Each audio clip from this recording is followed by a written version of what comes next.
voyez derrière moi cette belle image, la croix, et ce qu'elle signifie pour l'humanité déchue. Alors, je ne sais pas pour vous, mais moi, je trouve que ça envoie du lourd, ce titre. Mais en fait, on a passé 5 semaines dans cette série pour parler en fait vraiment des histoires individuelles de personnes qui ont pu avoir une rencontre avec Jésus, qui ont rencontré la croix, réalisé ce que ça signifiait, et leur vie entière a totalement été bouleversée. Donc pour faire un petit récapitulatif, Raphaël avait commencé en prêchant sur Joseph d'Arimathée, qui était passé de la passivité à la mission. Vous allez voir, il y a toujours le avant et le après. Ensuite, il y a Fiona qui a prêché sur Marie de Magdala, qui est passée de pécheresse à évangéliste. Ensuite, il y avait Jordan qui a prêché sur Nicodème, qui est passé de curieux à converti. Il y avait ensuite Anthony qui a partagé au sujet du centurion romain, qui est passé de sceptique au croyant. Josué, la semaine dernière, il a prêché sur Simon de Cyrène, qui est passé de spectateur à porteur de croix. Et en fait, je trouve que cette série, elle est tellement impactante parce qu'elle nous montre en fait que de la même manière que la vie de une personne à la fois a été bouleversée et changée par la croix, et bien en fait, c'est exactement ce que la croix, elle fait dans nos propres vies. Et aujourd'hui, alors bon, j'ai déjà fait la blague tout à l'heure, mais je vais la refaire. Aujourd'hui, on va aborder la question, le sujet le plus fun, le plus cool, le plus joyeux de la série. Le thème, la foule de suiveurs à traîtres. Je sais que, honnêtement, j'étais terrorisée à l'idée de prêcher à ce sujet. Vraiment, je me suis dit, pourquoi ça? Mais vous allez voir, en fait, que c'est vrai, c'est un sujet, honnêtement, qui est impactant, mais en fait, qui a tellement à nous dire aujourd'hui. Et je veux vraiment vous inviter à ce qu'on ait un cœur ouvert. Et en fait, surtout que tout ce que je partage, j'ai été la première à me faire mitrailler quand j'ai prêché, quand j'ai partagé sur ça, quand j'ai préparé la prêche. Et je suis la première concernée, en fait, à tout ce qu'on va dire. Alors, donc aujourd'hui, du coup, on va lire en fait le passage de la multiplication des pains et des poissons. Et ça, c'est un sujet, c'est une histoire qu'on a souvent l'habitude de voir sous l'aspect de Jésus, le point de vue des disciples. Mais en fait, aujourd'hui, j'ai envie qu'on le regarde sous l'aspect de la foule. Donc, imaginez un petit peu que vous seriez à leur place. Qu'est-ce que vous vous diriez? OK? Alors, on va lire dans Jean 6. Après cela, Jésus s'en alla de l'autre côté de la mer de Galilée, de Tibériade. Une grande foule le suivait parce qu'elle voyait les miracles qu'il opérait sur les malades. Jésus monta sur la montagne et là, il s'assit avec ses disciples. Ayant levé les yeux et voyant qu'une grande foule venait à lui, Jésus dit à Philippe, « Où achèterons-nous des pains pour que ces gens aient à manger ?» Un de ses disciples, André, frère de Simon-Pierre, lui dit, « Il y a ici un jeune garçon qui a 5 pains d'orge et 2 pains. Mais qu'est-ce que cela pour tant de gens ?» Jésus dit, « Faites-les asseoir. » Il y avait dans ce lieu beaucoup d'herbes. Ils s'assirent donc au nombre d'environ 5000. Jésus prit les pains, rendit grâce et les distribua à ceux qui étaient assis. Il leur donna de même des poissons, autant qu'ils en voulurent. Lorsqu'ils furent rassasiés, il dit à ses disciples, « Ramassez les morceaux qui restent afin que rien ne se perde. » Ces gens, ayant vu le miracle que Jésus avait fait, disaient, « Celui-ci est vraiment le prophète qui doit venir dans le monde. » Et Jésus, sachant qu'il allait venir l'enlever pour le faire roi, se retira de nouveau sur la montagne, lui seul. Moi, vraiment, ce que je trouve incroyable dans ce passage, c'est en fait quand on se met un petit peu à la place de la foule, moi, je comprends leur joie, je comprends le fait qu'ils soient émerveillés de voir un homme qui ne savent pas encore ou n'avait pas compris qui est le Fils de Dieu faire autant de miracles. Et ce qu'il faut essayer d'imaginer, c'est de se mettre un petit peu à leur place. La vie à l'époque était bien plus difficile que notre vie aujourd'hui. Et pour les personnes, vraiment, la préoccupation de trouver à manger et à boire était une préoccupation réelle. Et c'était vraiment l'objet même de leur préoccupation toute la journée. Et là, d'un coup, ils trouvent quelqu'un qui multiplie du pain, qui multiplie du poisson. Ça a dû sans doute être le premier buffet à volonté de leur vie. Et du coup, c'est vrai qu'on doit vraiment imaginer leur joie, en fait, et le fait que, waouh, c'est incroyable ce qu'ils trouvent. Et du coup, on peut se demander, voilà, face au miracle de Jésus, quelle est leur réaction? De la joie, ils acclament Jésus, et au vu des miracles, ils découvrent en fait, waouh, il est vraiment le prophète envoyé par Dieu. Et du coup, on peut se demander en effet pourquoi ils étaient là. Ils étaient là pour la guérison de leur corps, puisqu'il est dit que Jésus a guéri beaucoup de malades. Et ça représente leur désir d'être guéri, d'être plein, d'être complet, de ne pas avoir de douleur, ce que on cherche, je pense, nous aussi. Ils sont venus aussi pour avoir du pain dans leur ventre, parce qu'ils avaient faim, et c'était un besoin immédiat pour eux. Et enfin, ils étaient venus aussi parce qu'en fait, en voyant la puissance de Jésus, ils se sont dit, waouh, mais en fait, lui, ça pourrait devenir notre roi. Et c'est ce roi-là qu'on a envie d'avoir pour qu'il nous libère de l'oppression romaine. Parce que Israël était sous oppression romaine et on peut seulement imaginer quelle est la vie sous occupation. Donc, ils plaçaient en fait en Jésus leur espoir pour avoir de la provision, pour avoir de la plénitude et retrouver du contrôle. Mais c'est vrai qu'il faut être honnête qu'ils sont venus dans une attitude d'expectative et dans l'attente de recevoir quelque chose. Mais ce qui est intéressant de voir, honnêtement, moi j'ai raté le passage. Quand j'ai relu le passage, c'était la première fois que j'ai découvert en fait que la foule voulait enlever Jésus pour le faire roi. Ça m'avait totalement échappé les fois précédentes. Et en fait, ce qui est intéressant, c'est de voir en fait la réaction de Jésus lorsque la foule veut l'enlever. En fait, Jésus se retire et il part à la montagne. C'est un peu bizarre de dire ça. Il se retire dans une montagne seul. Et en fait, on peut se dire, mais pourquoi en fait il a réagi comme ça? Et en fait, il a réagi comme ça parce que les projets de la foule n'étaient pas alignés avec les projets de Dieu. Et en fait, Jésus, pourquoi ça? Parce qu'en fait, il connaissait leur intention de cœur. Et en fait, il l'a même exposé. Mais on peut lire ça justement dans Jean 6, verset 26. Jésus leur répondit, en vérité, je vous le dis, vous me cherchez, non pas parce que vous avez vu des miracles, mais parce que vous avez mangé des pains et que vous avez été rassasiés. En fait, à ce moment-là, Jésus, il les confronte et il leur dit, mais en fait, votre seule raison de venir, c'est pour les choses que moi, je peux vous apporter. Et en fait, la venue de Jésus, elle ne se limitait pas du tout seulement à l'abondance matérielle, à la guérison, à des miracles. Mais en fait, les miracles, c'était le premier signe d'une chasse au trésor spirituel, une invitation à comprendre en fait que derrière ça, il y avait plus. Et ça, on découvre ça dans la personne de Jésus, parce qu'en fait, lui, son but ultime, c'était d'ouvrir un chemin vers le miracle encore plus grand, une réconciliation entre l'humanité déchue, c'est-à-dire l'humanité qui, à cause de son péché, est à jamais séparée de Dieu et qui ne peut rien faire pour se réconcilier au Père, son Créateur, le Dieu d'amour. Et la seule manière de réconcilier, de créer un pont au travers de ce vide, c'est Jésus sur une croix qui paye le prix que nous, on aurait dû payer à notre place à cause de nos péchés. Et Jésus vient restaurer et ce mur, ce fossé infranchissable.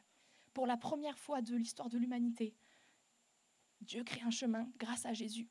Et le problème, en fait, c'est que les gens étaient tellement dans leurs problèmes du quotidien.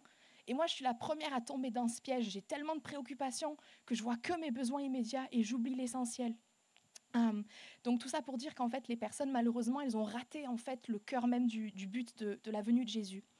À cet instant-là, je veux juste dire un petit disclaimer, je ne sais pas comment dire, un disclaimer. En gros, que la provision, la guérison et la libération, ce sont des bénédictions divines et qu'elles révèlent la bonté de Dieu pour nos besoins à nous. Ah, il y a des anniversaires, donc ils vont s'éclater là-bas. J'aimerais bien être gosse à leur place, mais bref. Mais en fait, voilà que ces choses-là, elles révèlent la bonté de Dieu et le fait qu'il est au courant des détails de notre vie et de nos besoins. Et ça correspond même à des noms de Dieu dans l'Ancien Testament. Il y a par exemple Jéhovah Jireh, le pourvoyeur. Il y avait Rapha, le guérisseur. Il y avait Melphati, le libérateur. Et tout ça, ça correspond au caractère de Dieu. Et c'est incroyable quand on découvre Dieu de cet aspect-là. Mais en fait, le problème survient quand on cherche ses bénédictions plus que Dieu. Et j'ai une histoire à raconter à ce sujet. Alors, j'ai demandé à mes parents. Apparemment, c'était mon frère. Mais je ne veux pas qu'ils soient au courant que j'ai raconté cette histoire. Donc, on va dire que c'était moi. Quand moi, j'avais 1 an et demi, quelque chose comme ça. Ça devait être mon 2e Noël. Et mes parents, ils avaient emballé tous mes cadeaux. Ils étaient trop contents à l'idée de me voir ouvrir ces cadeaux et de voir ma réaction et tout ça. Et moi, ou alors mon frère, a eu cette réaction. En fait, j'ai ouvert le papier cadeau. Et en fait, j'en avais absolument rien à faire du cadeau parce que je trouvais que le papier cadeau, c'était fascinant. Il y avait des bruits, il y avait des sons, il y avait des couleurs. Et en fait, moi, j'ai totalement raté le cadeau de mes parents. Et mes parents, en fait, ils s'en rappellent encore de cette histoire et ils me la racontent parfois. Ils étaient dégoûtés parce qu'ils s'étaient donné tellement de peine.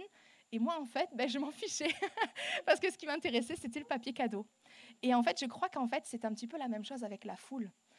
Jésus est venu avec cette joie de cette nouvelle incroyable, de ce cadeau incroyable de réconcilier l'humanité à Dieu. Et en fait, la foule, elle n'était que préoccupée par le papier cadeau, par les besoins immédiats. Et c'est compréhensible, ce sont des besoins naturels et compréhensibles qu'on a besoin. On a besoin que ce soit répandu. Mais en fait, Dieu, il voulait nous montrer que derrière ça, il y avait plus. Et ce qui est tellement dommage, en fait, c'est que la foule, elle a que cherché le papier cadeau Et elle a décidé, moi, en fait, le cadeau, je m'en fiche, j'en ai pas besoin. Et en fait, comme moi, bébé attiré par le papier cadeau, la foule s'est davantage intéressée aux miracles et aux choses physiques qu'à la personne de Dieu. Et ça, en fait, on voit justement que malheureusement, c'est le fait que le message, que le cadeau n'a pas été ouvert, le cadeau n'a pas été compris. On voit en fait que dans les temps d'épreuve, on voit en fait justement on voit la conséquence de ça dans le temps d'épreuve. Parce que plus tard vient un moment où les miracles s'arrêtent, où Jésus est arrêté par les chefs religieux qui voulaient le faire mourir.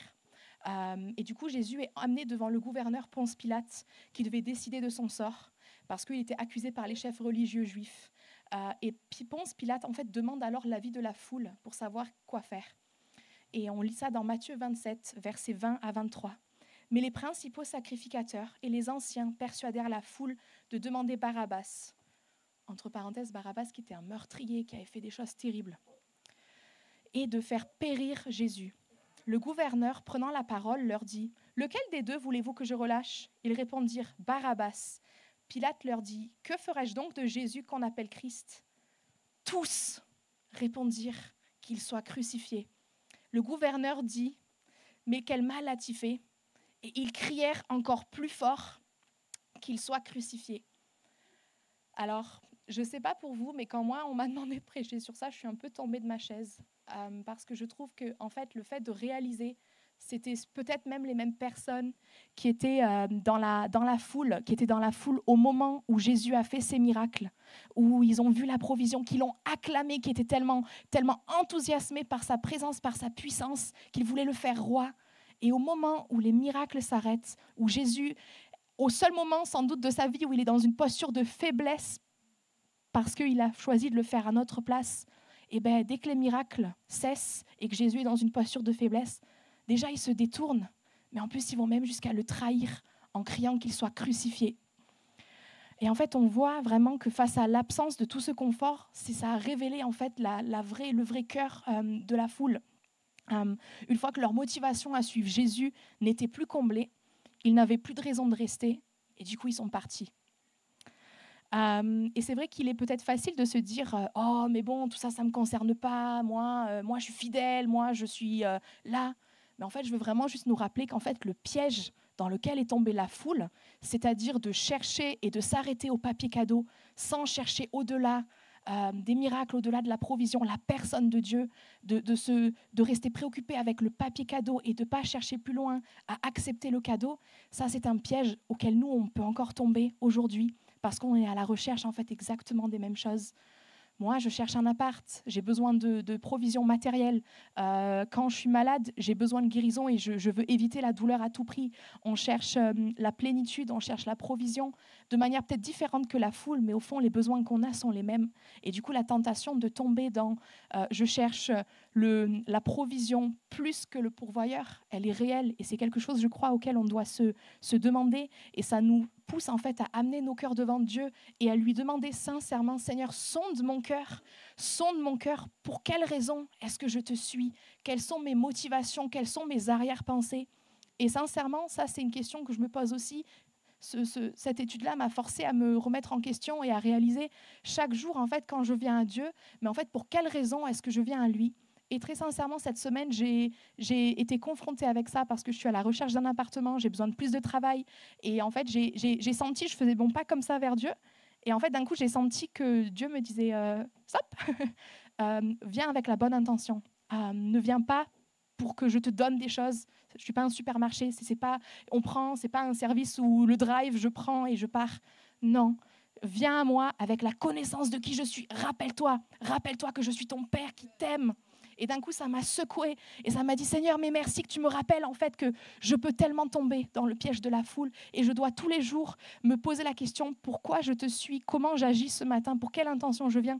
C'est normal de venir à Dieu pour nos besoins, c'est nécessaire, il est la réponse, c'est normal qu'on vienne à lui pour ça. Mais la question c'est, est-ce que je viens à lui d'abord pour le cadeau ou d'abord pour le papier cadeau? Est-ce que je viens à lui d'abord pour qui il est? Et je crois qu'on comprend tous ça. Quand il y a un ami qui vient nous voir, on veut qu'il vienne nous voir pour qui on est, parce qu'il nous aime pour qui on est. Et après, de là découle le fait que mon ami va m'aider, mon ami va me soutenir. Mais je viens d'abord à lui pour qui il est. Et c'est comme ça qu'on se sent aimé. Et en fait, pourquoi est-ce qu'on agirait avec Jésus différemment que mon ami? C'est un peu la question aussi. Voilà. Et je pense en fait, et ça c'est, je suis désolée, accrochez-vous parce que ça m'a vraiment fait mal quand j'ai réalisé ça. L'exemple de la foule, en fait, elle montre qu'on peut suivre Jésus pour les mauvaises intentions, mais en fait aussi on peut être un suiveur de Jésus sans être un disciple. Et honnêtement, moi, ça me remet vraiment en cause. Ça fait vraiment secouer, ça me secoue. Voilà, la foule était que là pour recevoir. Elle était que intéressée par le papier cadeau. Mais en fait, elle a totalement raté le cadeau. Ça, je crois qu'on a dit. Il faut imaginer maintenant, imaginez vous gagnez au loto. Moi, vraiment, je peux complètement imaginer comme si ça allait arriver demain, que je gagne au loto, que je deviens millionnaire. Je vais vivre dans une maison incroyable, je vais avoir plein de voitures, mes amis auront les meilleures voitures du monde. En fait, ma vie entière va changer parce que mes préoccupations vont être absolument tournées vers ce trésor. Qu'est-ce que cet argent, qu'est-ce que je vais en faire, qu'est-ce que je vais investir, qu'est-ce que je vais acheter. Et en fait, de la même manière, quand on accepte Jésus dans notre vie, c'est un trésor qu'on reçoit. C'est encore mieux de gagner au loto parce que c'est notre éternité. C'est comme si on est un réservoir. Imaginez une voiture. On met de l'essence dedans spécifiquement. La voiture a été créée pour recevoir l'essence. Ben nous, en fait, pareil, on a un réservoir aussi. Et ce réservoir, il a été créé pour être rempli par la présence de Dieu. Et quand on accepte Jésus dans notre vie, c'est comme accepter ce trésor et ça change notre vie. Mais en fait, on oublie souvent que ce changement de vie-là, en fait, il est incroyable. Il vaut absolument la peine d'être vécu. Mais il a aussi des conséquences et en fait, il a aussi un coût. Et la question ce matin, c'est quoi en fait concrètement ce coût? Et derrière l'application, c'est est-ce que moi, je suis prête à le payer tous les jours? Donc là, on va retourner dans notre passage de Jean 6, mais pour donner un peu de contexte, donc on vient de voir que Jésus a nourri la foule en multipliant du pain, du poisson, et qu'à la suite de ces miracles-là, en fait, la foule a reconnu Jésus comme étant le prophète, mais en fait, voilà, le Fils de Dieu, envoyé par Dieu. La foule veut le couronner pour le libérer de l'oppression romaine, mais Jésus se retire seul sur la montagne. Du coup, il y a ses disciples après ça, en fait, qui partent vers Capernaum à sa recherche. Et en fait, en plein milieu d'une tempête, il y a Jésus qui vient, qui marche sur l'eau et qui calme la tempête. Enfin, trop cool leur vie quand même, faut dire. Enfin, ils voient des trucs assez incroyables. Et derrière, en fait, la foule, en fait, elle est toujours à la recherche de Jésus. Et elle arrive finalement à Capernaum et elle est, waouh, Jésus est là. Il faut imaginer comme une rockstar ou une star pour des concerts. Waouh, il est là, il va chanter. Peut-être on pense ça aujourd'hui pour des stars, mais pour Jésus, c'était vraiment l'idole de son temps. Et waouh. Et la foule, elle cherche Jésus en s'attendant à trouver des miracles.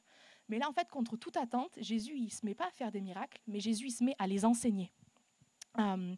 Et du coup, la foule, en fait, elle évoque le miracle de la manne dans l'Ancien Testament. C'est un moment où le peuple de Dieu était en train d'errer dans le désert, en train de mourir de faim. Ils ont fait appel à Dieu et Dieu a miraculeusement pourvu une nourriture qui tombait du ciel. Et du coup, la foule, en fait, là, elle demande à Jésus quel miracle il va pouvoir accomplir pour qu'il croie en lui. Et la réponse de Jésus, elle envoie du pâté, comme j'aime dire. C'est dans Jean 6, versets 32 à 35. Jésus leur dit, « En effet, je vous le dis, ce n'est pas Moïse qui vous a donné le pain du ciel, mais mon Père vous donne le vrai pain du ciel. Car le pain de Dieu, c'est celui qui descend du ciel et qui donne la vie au monde. » Ils lui dirent, « Seigneur, donne-nous toujours ce pain-là. » Jésus leur dit, « Je suis le pain de la vie. Celui qui vient à moi n'aura jamais faim, et celui qui croit en moi n'aura jamais soif. » Alors en fait, avec je pense, il faut imaginer un peu le cœur de la foule qui était là, ouais, on a trouvé la personne qui va répondre à nos besoins. Et c'est un peu presque comme leur cœur se brise, entre guillemets, parce qu'en fait, Jésus leur montre sa vraie venue. Et ça, il fallait être prêt à l'entendre.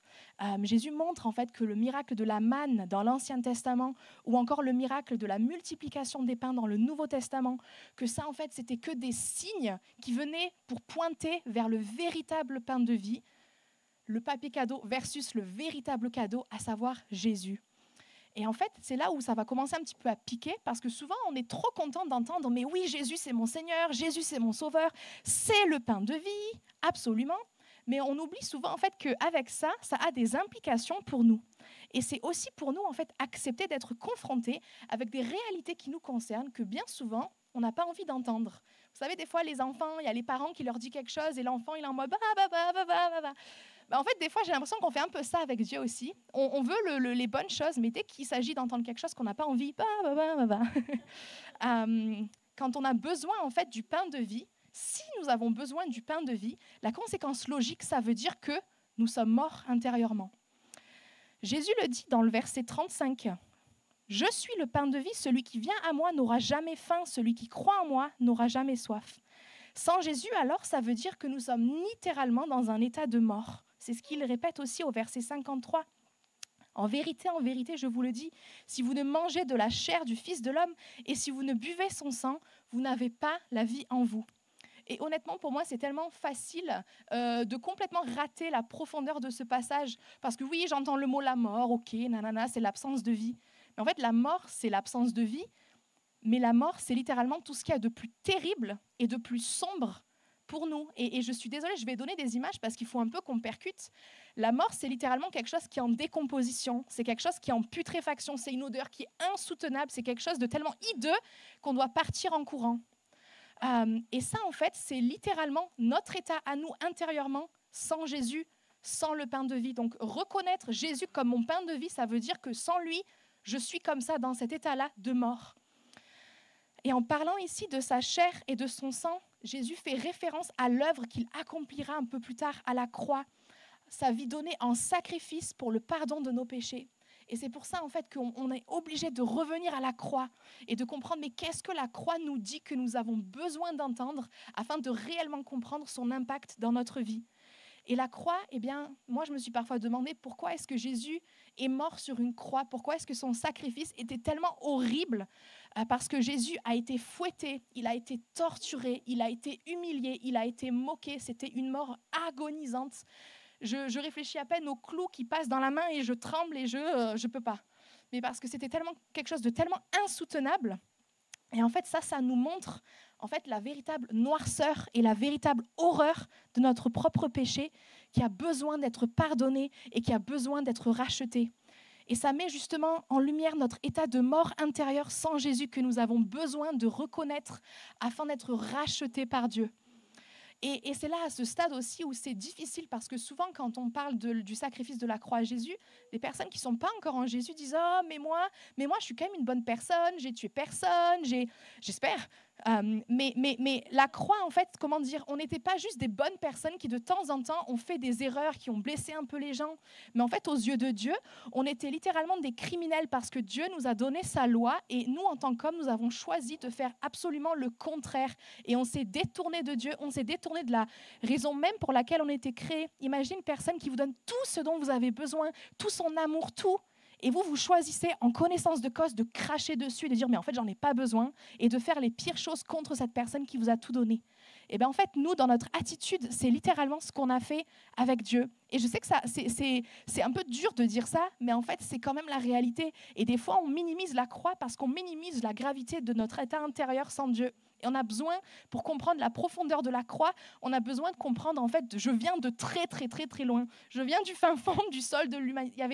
On ne pouvait pas être plus bas que terre que ce que nous étions sans Jésus. Et c'est important d'être confronté à ça parce que la violence de la croix nous permet de réaliser avec émerveillement le prix ultime que Dieu était prêt à payer pour nous sauver. Je veux dire, il était prêt à endurer tout ça simplement pour être réconcilié avec nous, pas parce qu'on l'a mérité. Et en fait, c'est pour ça en fait, que moi, des fois, je me dis « Waouh, Dieu !» Et en fait, j'ai été percutée l'autre jour. En fait, il n'y a personne qui m'aime plus que Jésus. Et je veux dire, moi, j'ai grandi à l'église, c'est facile. Oui, il m'aime. Mais l'autre jour, j'ai percuté, j'ai des amis incroyables, j'ai de la famille incroyable, une église incroyable, et je me sens super aimée par eux. Mais quand je me rends compte que ça, c'est que le début, mais qu'en fait, Jésus, lui, il m'aime d'un amour infiniment plus grand. Et dès que je doute ça, dès que je ne suis pas sûre, mais en fait, regardons à la croix ce qu'il a été prêt à endurer pour nous, en connaissance de cause du péché passé, du péché présent et du péché à venir. Il a tout vu et il a quand même choisi de le faire. Et ça, c'est hallucinant. Ça nous montre le cœur de Dieu. Et on voit ce verset qu'on connaît tellement, mais quand on s'arrête pour comprendre ce que ça veut dire, ça devrait on devrait tomber de notre chaise. Car Dieu a tant aimé le monde. C'est pas il m'a aimé, il a tant aimé, il a tellement aimé le monde qu'il a donné son Fils unique, afin que quiconque croit en lui ne périsse point, mais qu'il ait la vie éternelle. Et je crois que là, il faut qu'on comprenne aussi la noirceur de notre péché nous permet de réaliser le prix qui a été payé. Et combien de fois est-ce que moi, je vis ma vie chrétienne en minimisant mon péché, en agissant d'une certaine manière, où en fait, je ne réalise pas du tout ce que Jésus a fait à la croix pour moi. Et réaliser la noirceur de notre état sans lui, c'est réaliser la hauteur et la grandeur, la majesté du prix qui a été payé. Et derrière, bonne nouvelle, c'est justement la croix. Dès qu'on accepte l'œuvre de Jésus dans notre vie, c'est David qui le dit en Psaume 57, verset 1, nous devenons plus blancs que neige. Ça veut dire qu'une fois qu'on accepte ce que Jésus a fait à la croix pour nous, à ses yeux, et c'est ça le miracle qu'on ne peut pas comprendre, on est littéralement comme Jésus, on n'a jamais péché parce que lui, il a porté le châtiment que nous, on devait porter à notre place. Et à ce stade, c'est important de faire notre disclaimer, vous choisissez la prononciation que vous voulez. C'est John Stott qui dit ça, c'est un théologien. Il dit « Le fondement essentiel de la croix, par conséquent, est une compréhension équilibrée de la gravité du péché et de la majesté de Dieu. Si nous diminuons l'un ou l'autre, nous diminuons ainsi la croix. » Et c'est vrai que je crois qu'aujourd'hui, j'insiste un peu plus sur l'aspect gravité du péché, parce qu'en fait, je crois que c'est tellement pratique et facile de le mettre sous le tapis sans vouloir s'y confronter, alors qu'en fait, si on s'y confronte, c'est là en fait qu'on réalise encore plus la bonté et la majesté de Dieu. Et réaliser la gravité du péché de notre intérieur et ainsi la grandeur de l'amour de Dieu, c'est ça une des caractéristiques du disciple. Il accepte de voir la croix tout entière et il se montre sincère devant Dieu. Il laisse la lumière de Dieu exposer les parts sombres de lui et ses propres péchés, que ce soit au moment d'être sauvé ou que ce soit tous les jours au cours de sa marche avec Jésus. Combien de fois on croit que la croix, elle est un peu poussiéreuse des fois? Oui, au temps de mon salut. Alors déjà, le simple fait qu'on normalise ça, on devrait un petit peu se remettre en question. Mais en fait, le fait que la croix n'est pas poussiéreuse, la croix, déjà, c'est le miracle absolu du fait qu'on a une éternité possible avec Jésus, avec notre Créateur, qu'on reçoive tout ce dont nous avons besoin. Mais c'est aussi quelque chose d'actuel parce que tous les jours de notre vie, malheureusement, on est sauvé. Ça veut dire que notre éternité, elle est réglée avec Jésus. Plus de questions à ce niveau-là. C'est irréversible. Moi, j'ai besoin d'entendre, c'est irréversible. Parce que parfois, je doute même que Jésus, est-ce qu'il a vraiment pu être prêt à payer ce prix-là? Oui, il l'a fait. C'est irréversible. Et après notre salut, nous expérimentons la sanctification. Petit à petit, Dieu, il me transforme. Il guérit les parts de moi qui ont besoin d'être guéries. Il me change, il me transforme. Et je deviens petit à petit plus comme lui. Mais je suis encore dans un monde brisé et je vais encore être amenée à pécher. Et ces choses-là où je continue encore de pécher, j'ai besoin de les amener à Dieu pour être en règle avec lui, pour me rappeler que malgré tout, j'ai besoin de son pardon. Et en fait, la croix nous rappelle, et la croix est actuelle parce que nous continuons de pécher. Et du coup, nous devons continuellement être rappelés de la noirceur qui est en nous, qui a besoin d'être pardonnée par Dieu. Et encore une fois, c'est un rappel de son amour incroyable. Mais une autre chose assez sympathique au sujet de la croix qu'on adore entendre, c'est que la croix nous dit que nous devons mourir. Galates 2, verset 20. J'aime bien les chutes. Vous savez, quand on lit une histoire, il y a une chute. J'aime bien les chutes. Galates 2, verset 20 dit « J'ai été crucifié avec Christ, et si je vis, ce n'est plus moi qui vis, c'est Christ qui vit en moi. Si je vis maintenant dans la chair, je vis dans la foi au Fils de Dieu qui m'a aimé et qui s'est livré lui-même pour moi. » Alors on adore ce passage parce qu'on adore dire « Je suis ressuscité avec lui ».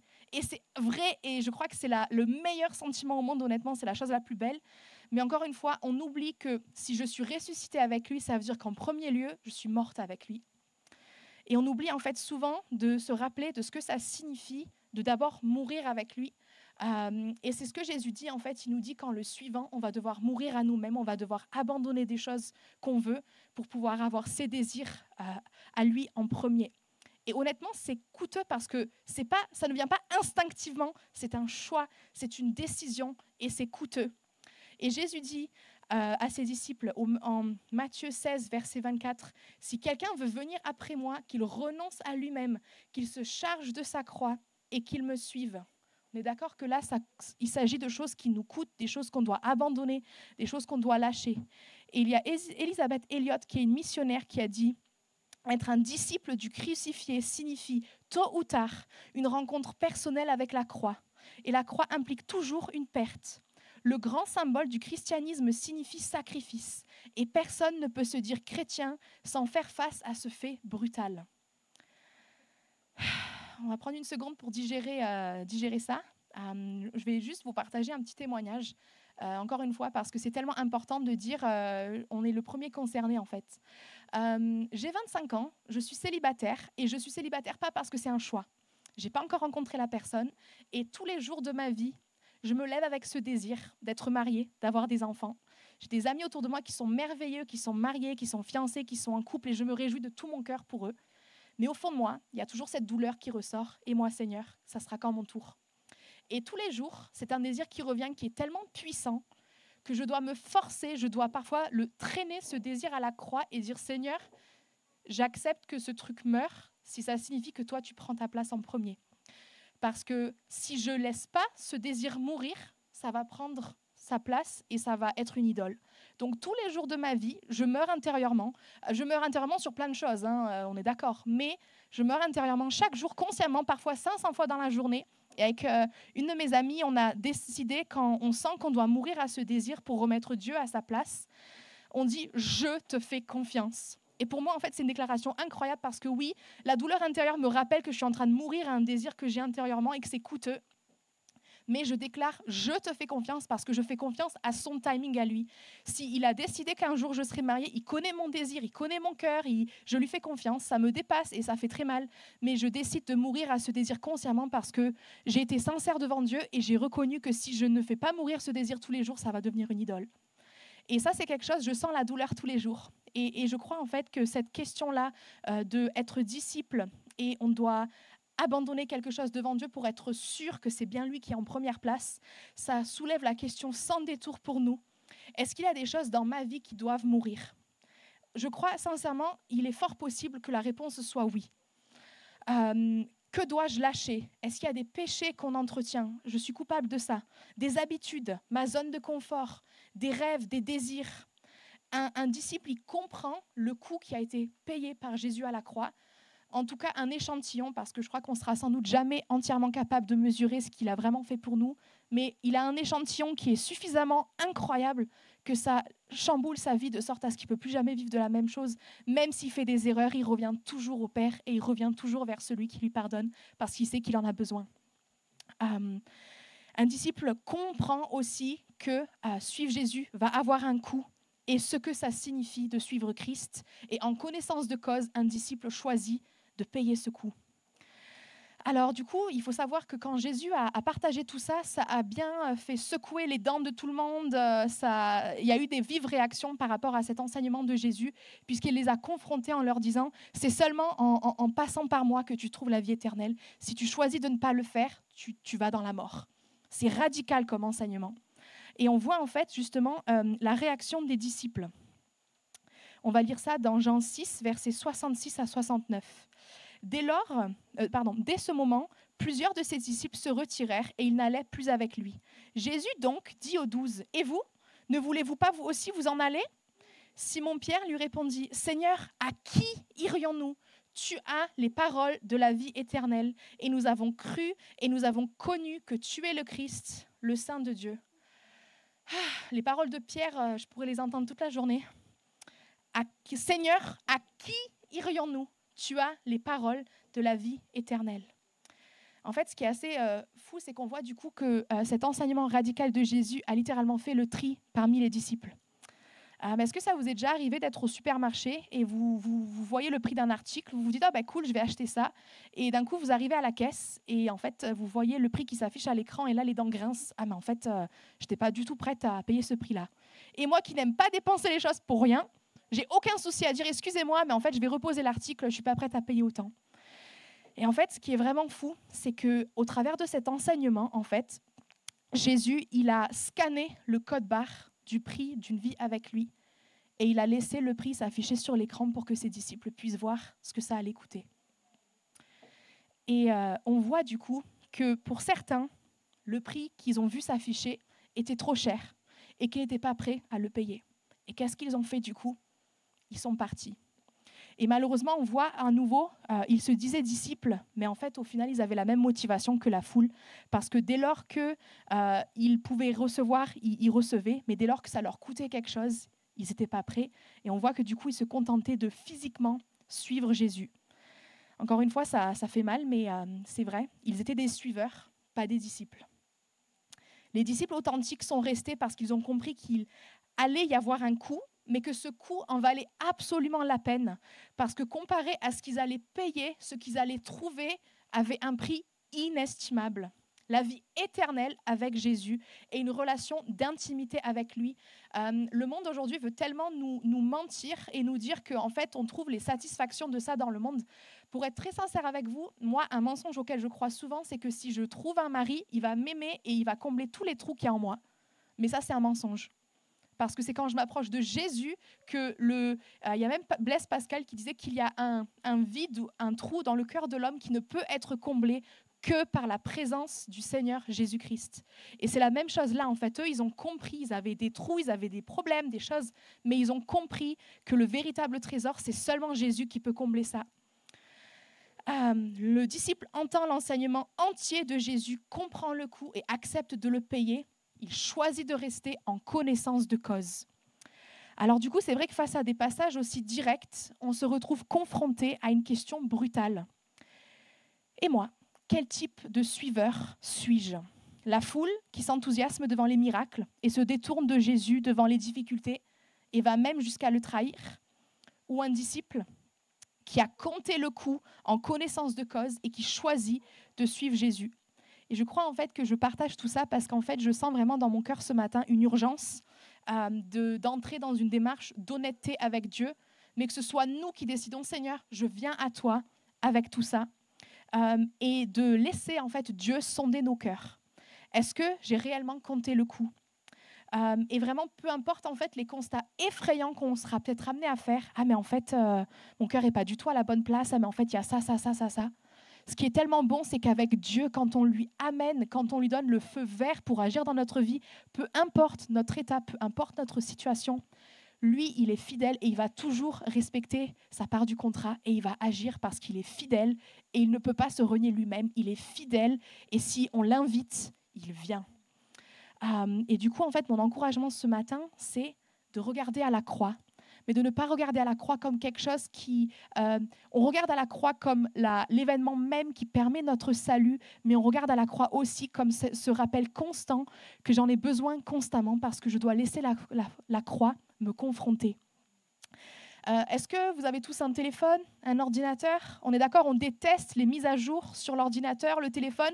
On est obligé de les faire parce que sinon, on ne peut pas continuer à avancer et à utiliser l'ordinateur ou le téléphone. J'adore parce que c'est la même chose dans notre foi. Pourquoi il serait différent dans notre foi ? Dans notre foi, on a besoin d'une mise à jour régulière pour pouvoir bien fonctionner, pour pouvoir bien avancer avec Jésus. Et nous, notre système de mise à jour, c'est la croix. J'aime ce passage de Francis Schaeffer, qui était un théologien, qui dit « Je dois faire face à la croix du Christ dans chaque aspect de ma vie et avec tout mon être. La croix du Christ doit être une réalité pour moi, non seulement une fois pour toutes lors de ma conversion, mais tout au long de ma vie en tant que chrétien. Il y a une urgence de laisser Dieu examiner nos cœurs. Ce matin, faisons le pas de demander à Dieu, j'accepte que tu sondes mon cœur. J'aurai peut-être peur de ce que je vais y trouver, mais je fais confiance que si je suis sincère devant toi, tu vas me donner tout ce dont j'ai besoin. Tu vas remplacer, s'il y a des mauvaises intentions, tu vas les remplacer par les bonnes intentions. Tu peux œuvrer en moi. Mais ce matin, nous pouvons choisir, est-ce que nous lui donnons le feu vert ? Si nous lui donnons le feu rouge, il ne le fera pas parce qu'il nous a donné un libre arbitre, qu'il respecte notre choix. Mais nous pouvons ce matin, on ne peut pas faire grand-chose parce qu'on dépend de lui, mais la chose qu'on peut faire, c'est lui donner notre feu vert. Et c'est littéralement en fait ce que David prie, et ça peut vraiment être notre prière, et je vous invite à le relire peut-être plus tard. Psaume 139, versets 23 à 24. « Sonde-moi, ô Dieu, connais mon cœur, éprouve-moi et connais mes pensées. Regarde si je suis sur une mauvaise voie et conduis-moi sur la voie de l'éternité. » Si on ne sait pas par où commencer, prenez et priez ce passage-là avec votre cœur, soyez sincères. C'est une manière de donner votre feu vert à Dieu. Et là, c'est vrai que ça peut arriver que vous allez découvrir des choses horribles. C'est possible, c'est même probable. Mais c'est comme une plaie qui est ouverte et quand on met du désinfectant dessus, ça brûle. C'est horrible, ça fait mal. Mais c'est une douleur qui contribue à la guérison. Et de la même manière, je veux vous encourager ce matin. Je crois que ça va demander un peu de courage. Oui, c'est Dieu qui nous donne le courage de dire « Je vais faire face à ce que je vais trouver parce que je sais que j'ai en toi tout ce dont j'ai besoin et que si je vais avoir mal, tu vas m'aider. Si je vais avoir peur, tu vas m'aider. Tu es la réponse à tout ce dont j'ai besoin. » Et c'est vrai que ce matin, il y a des questions que je vais vous poser pour que vous puissiez vous les poser à vous et en transparence avec Dieu. Y a-t-il des parts sombres de moi qui doivent être mises à la lumière? Y a-t-il des choses que je dois donner à Dieu? Moi, j'ai une to-do list qui commence là et qui finit même pas au sol.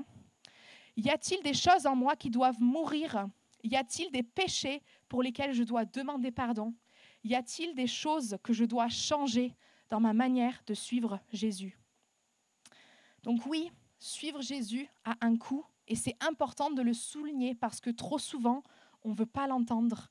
Et quand on refuse d'entendre ces choses-là, on bloque Dieu d'agir d'une manière profonde dans notre vie.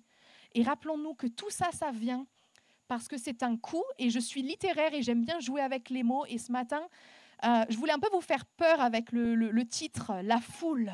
De traître à suiveur, je trouvais que ça a déchiré pas mal comme titre, mais un autre titre, ça aurait pu être « Le coût que je paye, le coût en vaut le coût en vaut la peine. » Pourquoi? La croix est une invitation, la preuve ultime de l'amour de Dieu qui est extravagant, on n'a même pas de mots en fait, de Dieu pour nous. Ce Dieu, ce que lui nous donne est infiniment plus grand que ce que moi, je pourrais jamais lui donner. La vie incroyable à laquelle il nous appelle est la plus belle des vies et ça en vaut tellement le coup. Mais nous, de notre côté, nous pouvons venir à lui donner nos fardeaux, accepter d'être honnêtes devant lui. Et lui, en échange, qu'est-ce qu'il va faire? Il va être fidèle, il va nous aider. Si nous avons des questions ce matin, s'il y a des choses qu'on ne comprend pas, je ne sais pas qu'est-ce que Dieu va faire de vos questions, mais ce que je sais, c'est que vous pouvez venir à lui et ce que vous avez besoin, il vous le donnera. Qu'as-tu besoin de recevoir de lui? Il veut te remplir, il veut se déverser sur toi, te montrer à quel point cette invitation est personnelle. Ce n'est pas que Marie de Magdala qui est invitée à passer de pécheresse à évangéliste. Ce n'est pas que Joseph d'Arimathée qui était appelé à passer de l'inaction à l'action. C'est toi, c'est moi, c'est chacun d'entre nous. Et la question ce matin, il y a une invitation, je crois, que ce matin, Jésus veut nous faire. Est-ce que tu acceptes de laisser la croix faire sa mise à jour en toi ce matin? Et j'aime bien les images. Vous voyez ici, il y a un bouton. Il n'y a que vous, il n'y a que moi qui peux appuyer sur ce bouton et dire « Oui, Dieu, j'accepte ce matin de faire la mise à jour. J'accepte de te laisser voir tout ce qu'il y a de sombre en moi. J'accepte de venir à toi, de te laisser me montrer ce que moi, je ne vois pas. » Et ça, encore une fois, on le fait sans la condamnation parce qu'il nous a aimés le premier. Et s'il fait ça, c'est pour nous conformer à son image. Et c'est pour nous montrer, nous guérir, nous restaurer. Mais c'est quelque chose que nous devons faire. Alors ce matin, j'aimerais prier pour peut-être 3 groupes de personnes. Pendant que je prie, si vous sentez que c'est vous, n'hésitez pas à entamer la conversation avec Dieu, à dire si vous sentez que c'est quelque chose que Dieu vous appelle à faire. Pendant que je vais prier, je vous invite à vraiment commencer le dialogue avec Dieu, de dire Dieu, je fais ce pas. Tu as déjà fait tous les pas du monde pour moi et maintenant tu attends de voir qu'est-ce que moi je vais faire parce que tu m'as donné un choix, tu m'as donné le libre arbitre. Et peu importe où vous en êtes ce matin, vous pouvez dire ok Seigneur, je fais ce premier pas. Ou alors j'ai plein de questions, je ne suis pas prête à faire ce pas, mais je suis prête à te poser mes questions, je suis prête à t'écouter quelque chose, je suis prête à entendre ce que tu as à me dire. Mais ce matin j'aimerais prier pour ceux, si vous sentez que vous avez besoin de changer les choses, si nous sentons que nous avons besoin de changer les choses dans notre manière de suivre Jésus, s'il y a des choses qu'on a réalisées, ou alors si vous réalisez que vous avez suivi Jésus comme un suiveur, mais que vous voulez le suivre comme un disciple. Ou alors si vous sentez que vous avez besoin de mettre des choses à la lumière, mais que ça vous fait tellement peur, et peut-être que c'est même la première fois qu'il y a des choses qui vont être mises à la lumière, que vous avez peur, que vous avez honte, vous ne savez même pas par où commencer. Ou alors si vous sentez simplement, et je crois vraiment qu'on est tous concernés, si vous sentez que vous avez besoin d'une mise à jour avec la croix, que peu importe ce que Dieu veut faire, que nous ne voulons pas entendre, que nous acceptons de l'entendre, faisons-lui confiance. Alors on va prier et je veux vraiment vous inviter, si vous sentez que vous êtes une de ces personnes-là, dites-le à Dieu, donnez-lui quelque chose avec lequel il peut travailler, commencez quelque chose. On va prier. Merci Seigneur, parce que tu es tellement bon pour nous et que tu nous aimes d'un amour qui est tellement renversant, Dieu. Je veux vraiment prier, Dieu, que tu nous aides à vraiment être sincères devant toi et que Dieu, on te laisse sonder nos cœurs et que tu nous montres, Seigneur, d'une manière que nous puissions comprendre ce que nous avons en nous, Seigneur. S'il y a des choses qui doivent changer, s'il y a des comportements, des choses, Seigneur, que tu n'aimes pas, que tu veux qu'on te remette, Seigneur. S'il y a des choses dans notre manière de te suivre, Seigneur, que tu souhaites changer, améliorer, racheter, Seigneur. S'il te plaît, viens changer ces choses. Aide-nous à te dire oui, Seigneur. Si nous avons des choses, Seigneur, qui sont tellement lourdes que la honte, Seigneur, nous capture et qu'on ne sait même pas par où commencer. Déverse ton amour sur nous, Seigneur. Rends cette croix palpable. Montre-nous, Seigneur, que tu l'as fait pour nous, que comme la foule, Seigneur, qui t'acclamait et qui ensuite a été celle à crier, crucifiez-le, Seigneur, tu les as vus et tu as choisi en connaissance de cause de mourir pour eux, de la même manière qu'en connaissance de cause de tous nos péchés futurs, présents, passés. Tu as choisi en connaissance de cause de donner ta vie pour que nous puissions être réconciliés à toi. Donne-nous ton amour, Seigneur, et aide-nous, donne-nous le pas de courage de venir devant toi, te donner notre feu vert pour que tu puisses travailler en nous et faire ta mise à jour en nous, Seigneur. Donne-nous tout ce dont nous avons besoin. Donne-nous le courage de faire face à ce qui fait mal, Seigneur. Mais permets-nous, Seigneur, nous voulons être un moteur, nous voulons être en partenariat avec l'œuvre que tu fais en nous et pas un frein. Alors permets-nous, Seigneur, d'avoir le courage de te donner tout ce qui a besoin d'être donné, de mettre à la lumière tout ce qui a besoin d'être mis à la lumière. Et nous te glorifions, Seigneur, parce que nous savons que le coût en vaut la peine, parce que tu as déjà tout payé et que tu es fidèle à l'autre bout de nous guérir et de faire ton œuvre en nous. Merci Jésus. Amen.